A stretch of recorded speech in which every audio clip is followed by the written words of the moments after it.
साथियों, आज मैं बुद्धि के बारे में थोड़ी सी चर्चा करना चाहता हूँ।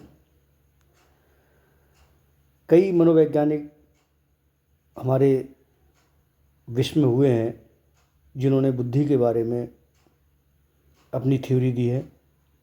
बिने, स्पीयरमैन, थर्स्टन, थॉर्नडाइक आदि आदि। किसी ने बुद्धि को एकारात्मक सिद्धांत दिया है, किसी ने द्विकारक, किसी ने बहुतत्व और बहुकारक।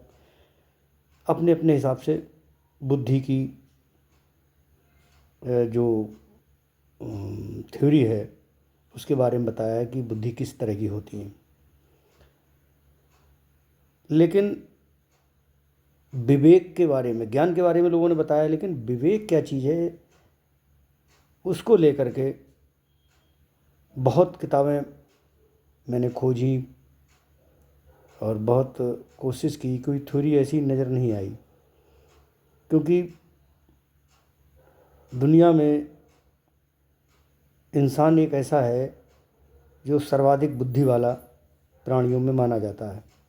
उसके बावजूद भी कुछ लोग ऐसे होते हैं जिनको तमाम तरह के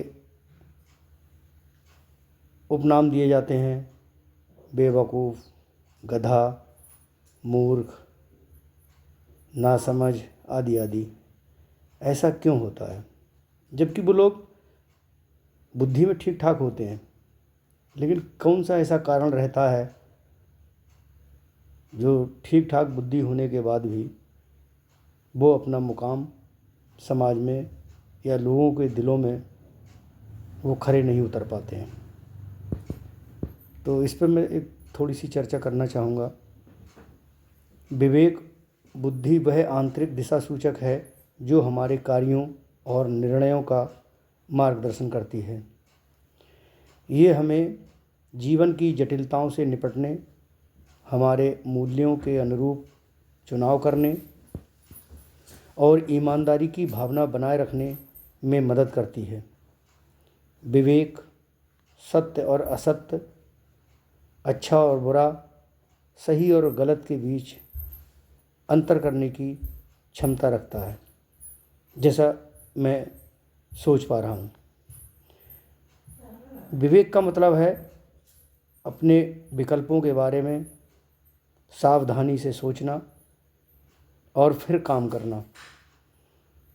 ये संयम की एक ऐसी शक्ति है जो विवेकशील व्यक्ति अनावश्यक जोखिम नहीं लेता है और ऐसी बातें नहीं करता है जिनका उसे बाद में कोई पछतावा हो। विवेकशीलता व्यवहारिकता का एक तर्क है, या तर्क के रूप में हम उसे देख सकते हैं, रख सकते हैं।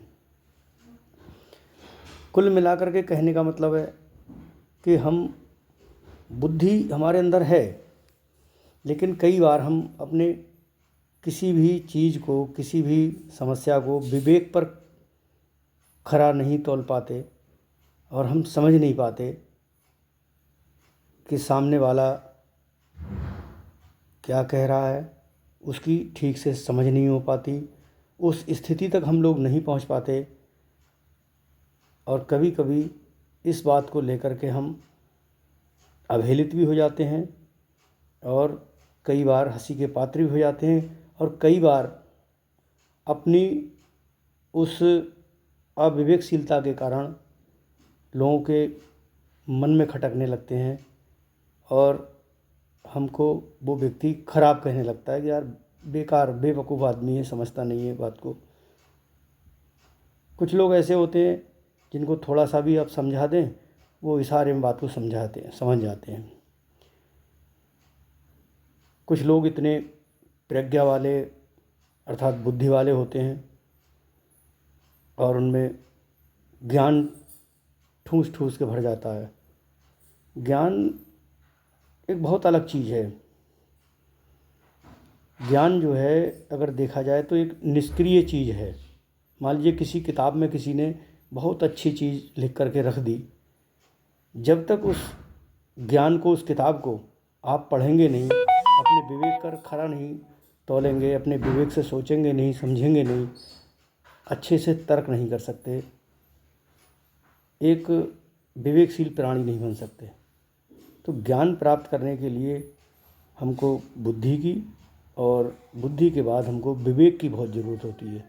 जब तक हम विवेकशील नहीं बन सकते तब तक हम एक अच्छे इंसान नहीं बन सकते। और जो उच्च विवेक का व्यक्ति होता है वही समाज में अपना अच्छा और उच्च मुकाम बना लेता है।